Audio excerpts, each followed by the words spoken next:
Bonjour à tous, alors aujourd'hui on va parler du film de science-fiction Chaos Walking disponible sur Amazon Prime et avec à l'affiche Tom Holland et Daisy Ridley.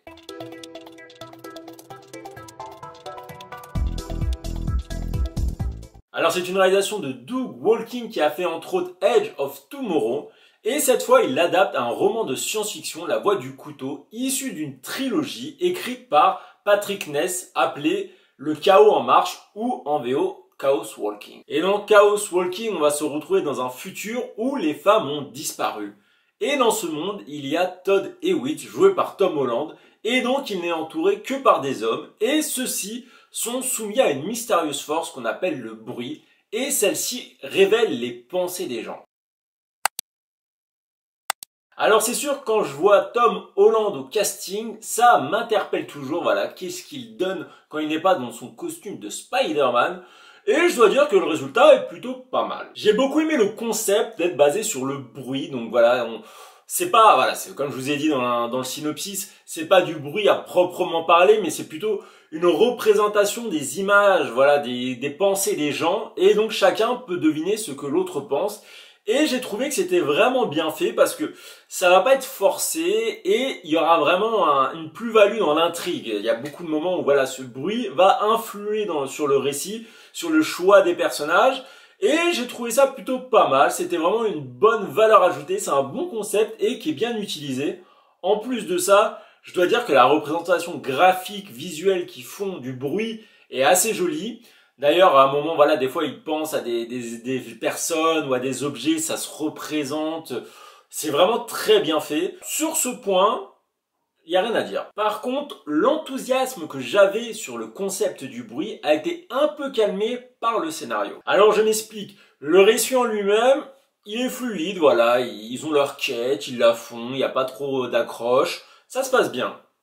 Par contre, c'est sur tout ce qui est, on va dire, mythologie qu'il y a autour, parce que c'est une colonie, voilà, la Terre, de ce qu'on comprend, hein, elle a été ravagée, ça doit être la pollution, etc. Donc voilà, tout ce qui est fin du monde, et donc ils ont créé une colonie sur une planète, cette planète où il y a le bruit, donc on n'est pas sur Terre déjà, on l'apprend assez vite, et la chose c'est que on ne sait pas vraiment ce qu'il y a autour de ça, on sait qu'il y a plusieurs colonies, voilà, on apprend ça, mais on ne sait pas pourquoi il y en a plusieurs sur la même planète, elles sont pas tous unies. On sait qu'il y a des autochtones, on comprend qu'ils s'entendent pas très bien avec eux, on sait pas trop pourquoi, enfin à un moment on sait, mais c'est pas trop ça. Ces autochtones-là, on les voit une fois dans le truc, il y a aucune explication. Et c'est ça qui est dommage, je trouvais qu'en fait la mise en contexte était vraiment pas terrible. Et c'est dommage parce que moi j'ai eu beaucoup de mal à me mettre dedans justement à cause de ça, malgré le fait que j'ai beaucoup aimé le concept. Et ce qui est dommage, c'est qu'on est dans un film de science-fiction, et moi ce que j'aime bien dans la science-fiction, c'est justement construire d'autres univers, construire d'autres civilisations, etc.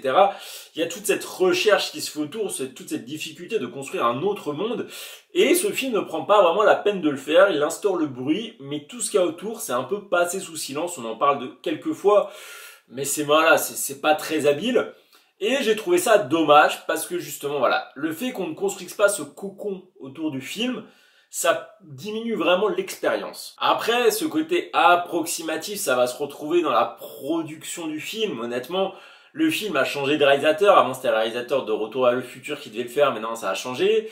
Après, il y a eu des séances de reshoot. Le film a été tourné en 2017 et des reshoots ont été faits en 2019, 2 ans après, c'est quand même assez énorme. Tout ça parce que le premier visionnage en séance de test, séance projection de test, n'était vraiment pas concluant. Donc c'était vraiment voilà pas quelque chose de volontaire, c'est pas naturel. Et bon, pour la petite anecdote, Tom Holland, il s'est quand même cassé le nez, évanoui pendant 2 scènes différentes. Le tournage n'a pas dû être évident pour lui.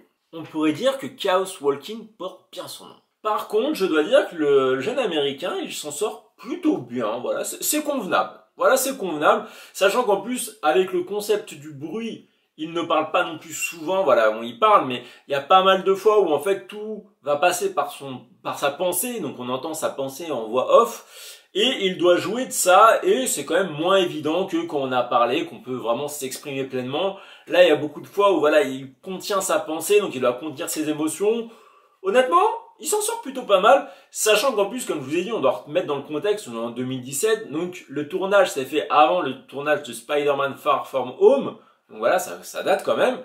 Et il n'avait pas encore, je pense, la maturité dramatique qu'on a pu voir dans ses derniers films. Donc ses derniers films, c'est Le Diable tout le temps et Chéri. Donc Chéri, film Apple TV. Donc voilà, je pense que ça fait que je suis un peu plus indulgent avec lui parce que je sais qu'il a un très bon potentiel. Il l'a montré dans ses deux derniers films.